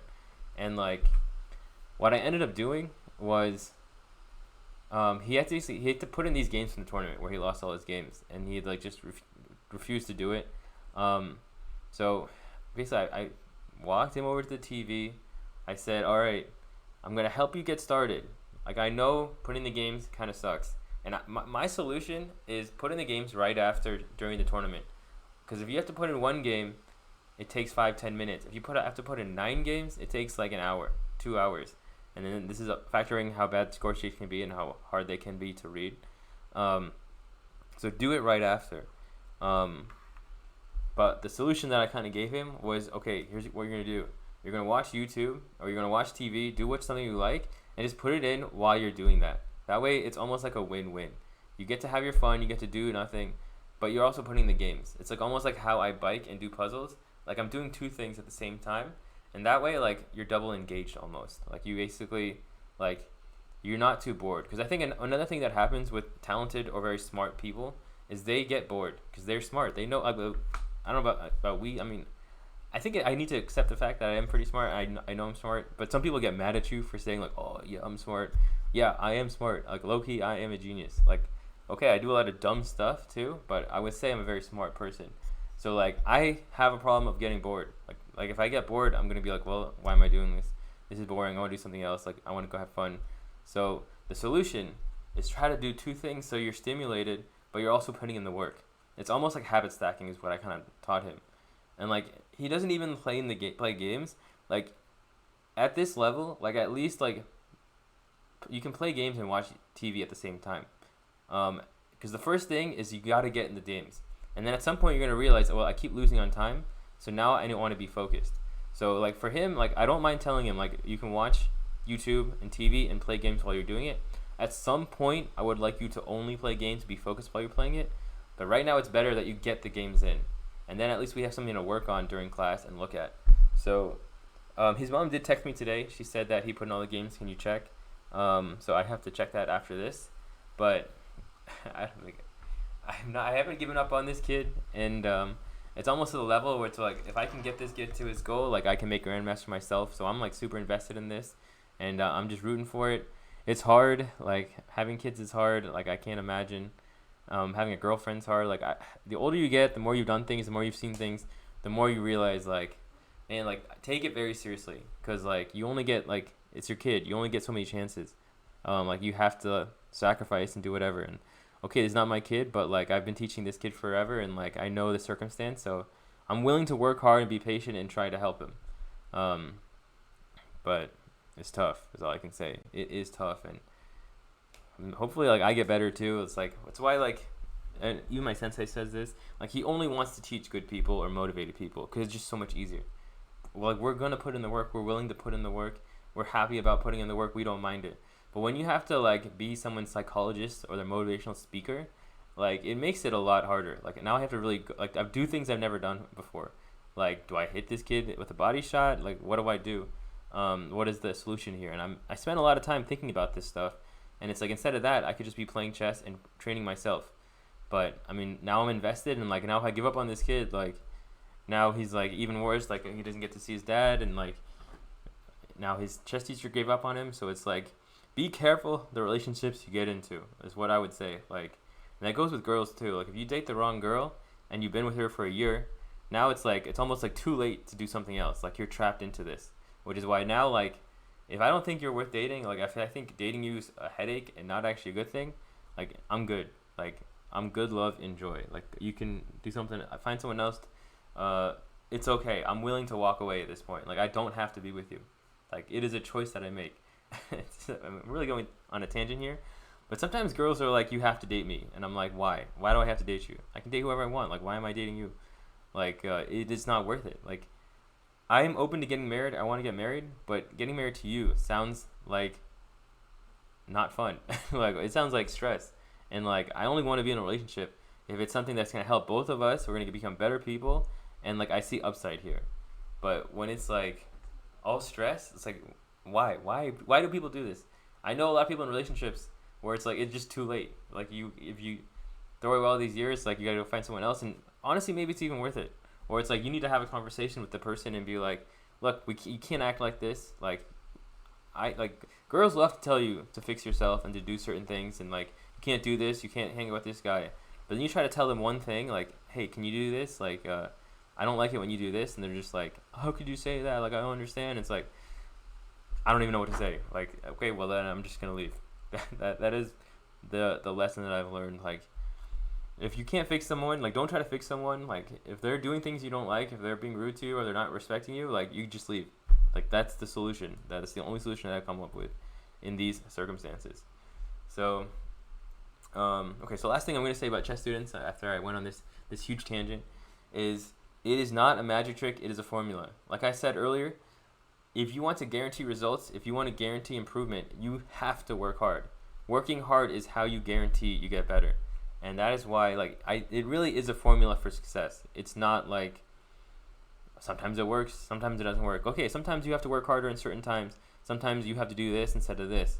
But if you work hard, if you put in time, like, there's a very high chance that you will improve and get better. And that is something that I believe, I've seen, and I also implement and do myself, I would say. And then last thing that I'm going to say for students, that I had lunch with my uncle, aunt, and some friends with others. And one of them is like a project manager. And he basically, like, he doesn't really code anymore. He has to manage the people. And I was asking him, like, how do you deal with different types of people? Like, I would say I'm the type of person where, like, if you challenge me, if you almost, I'm not going to say be mean to me, But if like I can take punishment. I can take criticism. Like I'll work harder. Like I'll be motivated. Like you don't have to be gentle and soft with me. Just say it. Just tell me the truth. Don't waste my time and like tell me what you want. Tell me what I need to do. If I'm doing a bad job, tell me. Tell me I'm doing a bad job and I'll fix it. Like, and if I make a mistake, and I do this in relationships too, if I make a mistake, I will say sorry. I will say, like, I think I've only had a girl say sorry to me like maybe once or twice. And it's because like forever in the beginning, I would never address things. I would never call girls out or like my girlfriend out if something happened. And then with this girl, I was like, dude, you can't be doing that. Like, you did it because of this, and that's not right. And that was when I first got my first apology. I remember I got an apology. She texted me, and I just started smiling and dancing because I was like, whoa, I'm onto something here. If you actually tell the truth and like say things, like they actually respect it. So different people, different strategies. So I asked them like, so I'm one of the people who I can take punishment, I can take criticism. So how do you deal with people who are very sensitive? The people who, like, if you criticize them, like they explode almost, or they collapse, or they're just like, I mean, for girls it's like tears. It's like they like start crying, which always sucks. Like I don't want to make anyone cry, but sometimes it happens. But okay, how do you help these people, or how do you address these people so that you don't, or like so that you can get growth and not be stuck in something? And he said like, have you ever had something bitter? Or like the better example is like beer. The first time you drink beer, you're like, this is disgusting. Like, why am I drinking this? And then 10 years later, you're just like, man, I can't wait to get home and drink a nice ice cold beer. And what happened there is you almost like, you did a little bit, and then you got used to it, and then you started to actually like it. So when you're trying to be critical of sensitive people or people who can't take criticism, the best thing to do is just slowly ease them in. Don't give them more than they can handle. But at the same time, it's like, why am I here being a human psychologist? Like, okay, the other solution is cut the people that don't resonate with you, or who are slowing you down, and surround yourself with people who will ride with you, or who it makes sense for you to be around, or who you don't have to keep doing all these shenanigans for. So it's kind of two schools of thought, two different, I guess, ideologies or plans.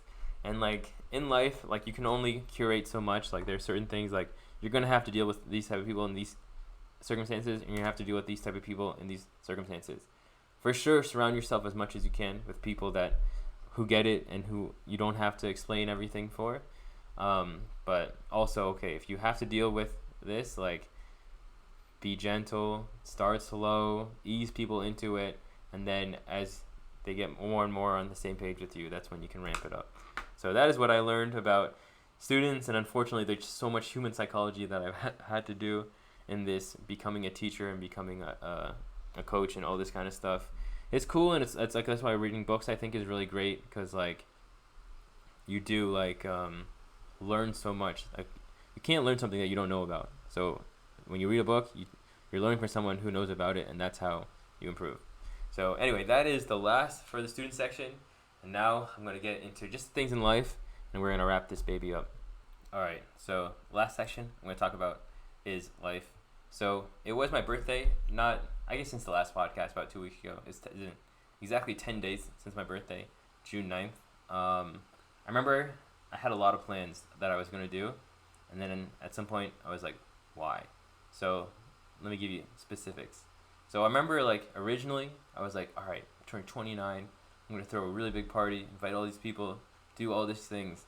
And then at some point, pretty early on, I was like, why am I doing this? Like, I'm really about to like spend money, do all these things, have to put together all this for other people. And it's not like I don't want to do things for other people, but it's like, it's my birthday. Like, why am I working so hard to please other people? Let me just do what I enjoy and have a good time. So I had Hattie B's. I went to the sauna. I watched all the Batman movies. I remember it was like, I'm going to go do this with all these people. I'm going to go do this with this girl. I'm going to do this with this person. And then it's just like, I guess it's the whole master of one versus master of none. It's like, dude, like you don't have to do this. Like, just do what you like. Have a good day. Enjoy it's your birthday. So like, do something you enjoy, and then get back to work. So that's what I did. And it was fun. Like, I still had a fun time Friday night. I hung out with some people, but it was relaxing. I didn't spend X amount of dollars. I honestly like spent just very little. I had a girl paid for lunch, so I even got free lunch from a girl. Like, how often does that happen? So that, if that anything, that's the win of this. This is my birthday. I got free lunch that a girl paid for, and free shots too. Even last weekend, I got free shots. Just sidebar, done with shots. No more shots. Like, why are you taking shots? Shots are a bad idea. This is how mistakes happen. So, definitely done with that. But it was fun. Like, I had a good time. I got to hang out with people. It's always nice getting text messages from a bunch of people about, hey, how's it going? Happy birthday, blah, blah, blah, blah, blah. So that was cool. Now, one thing that I do want to talk about right now is I have been having some tension with my best friend's girlfriends. So let me preface this. One of my friends, like, he's literally my brother. Like, I could even, like, boldly say, like, I would not be alive without him. He's really helped me in certain situations. You could say he saved my life. So, like, I got his initials with other people's initials tatted on my bicep, okay? And his wife hated that. And she told me she hated it. I'm like, well, I'm not going to get rid of it. So he comes for a chess lesson, and he's standing outside. And I should have already known something was up because she was standing outside too, waiting. So I'm like, oh, hey, what's up, guys? And, like, I go to give her a hug because I'm like, oh, hey, how's it going? And she just starts hitting my arm. And generally, if someone repeatedly hit my arm, my reaction would be to hit them. But I wasn't about to hit one of my best friend's pregnant wife.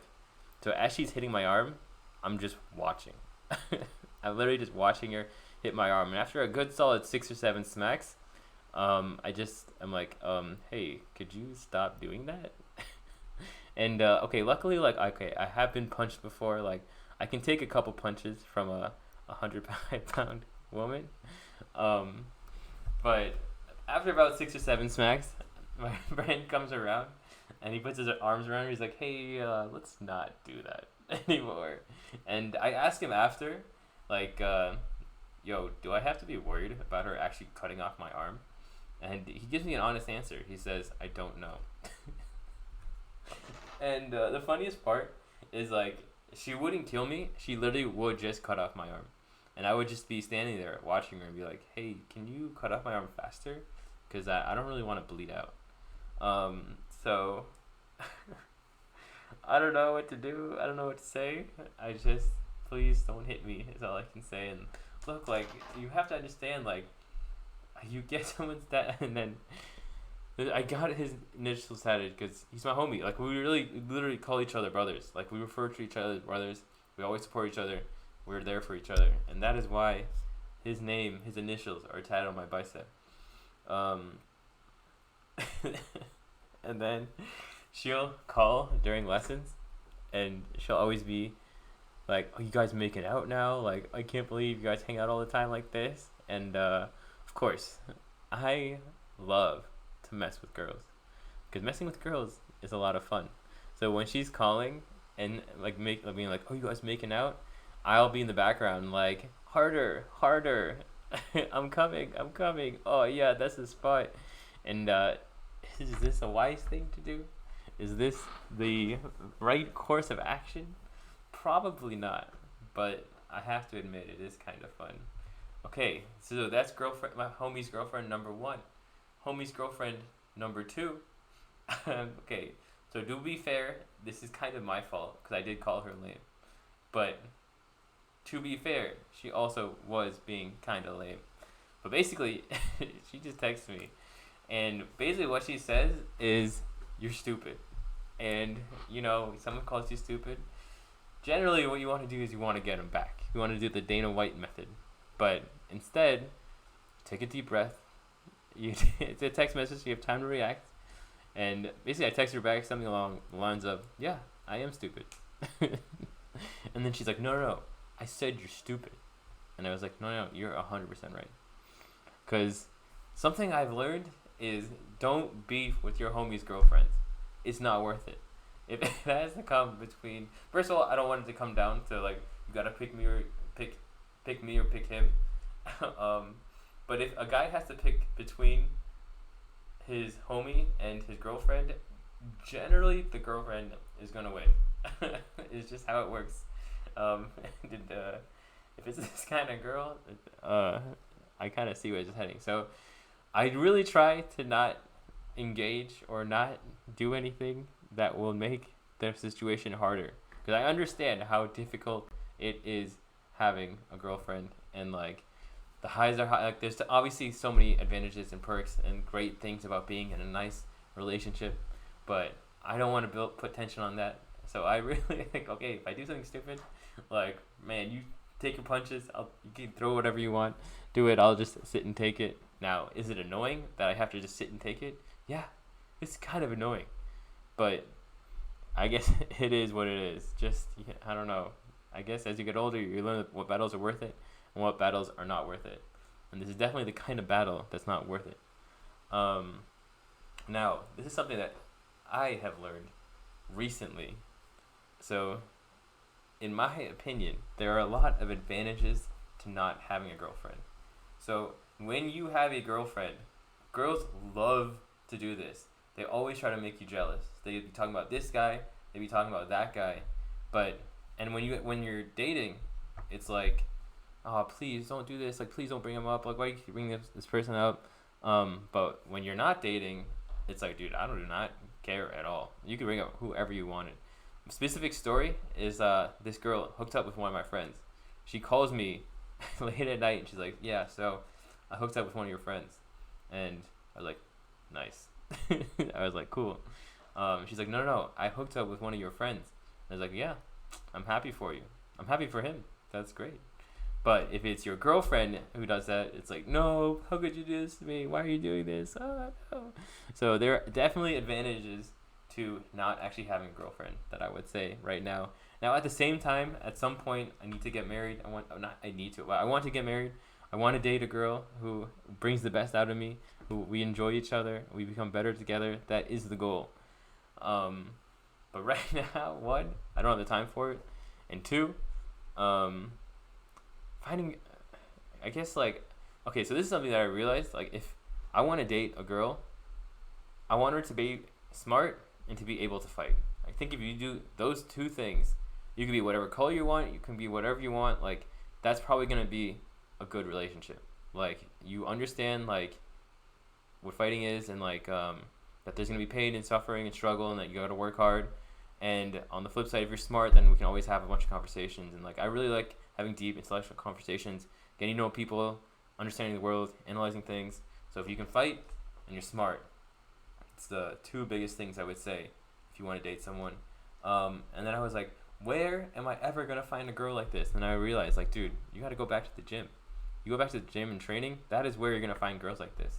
So that is another thing with I want to finish GM so that I have free time to go back to stand-up comedy, go back to the gym, start training jiu-jitsu and boxing and do all this kind of stuff. So I'm really looking forward to that. It would be a lot of fun. And that is why, a big reason of why I'm working so hard right now. Because I know if I do this, if I make this, then this is what's waiting for me on the other side.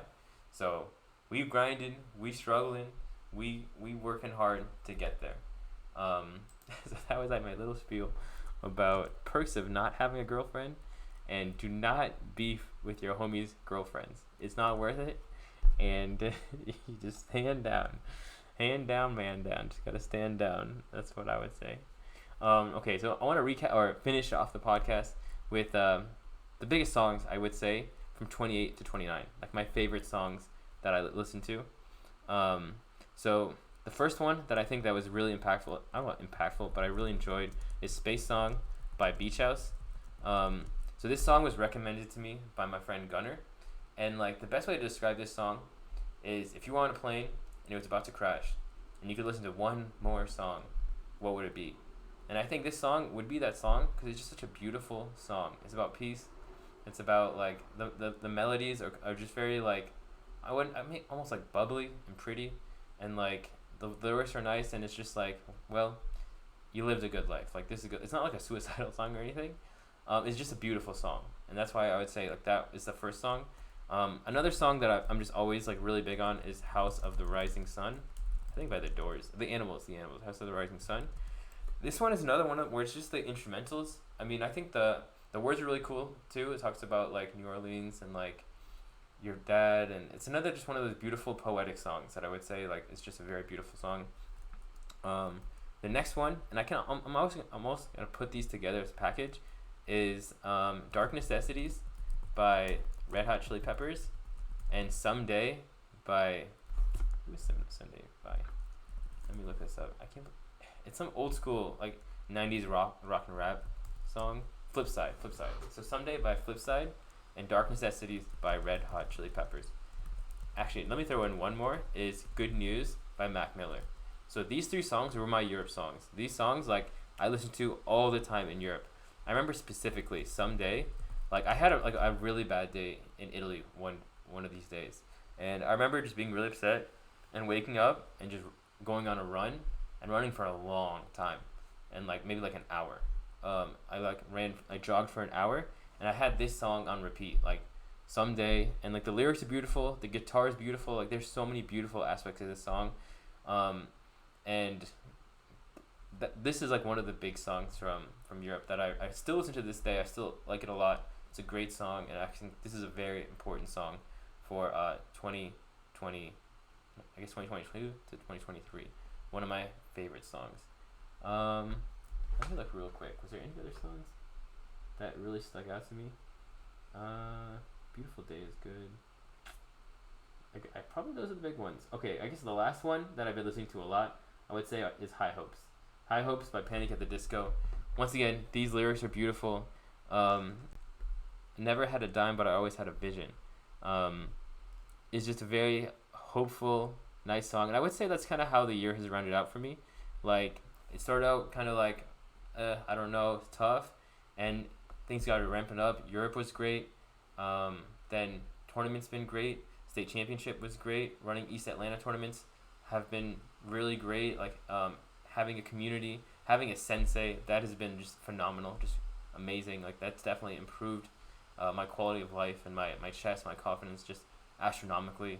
And now we're ramping up for the summer. That's the next step. That's the next big step.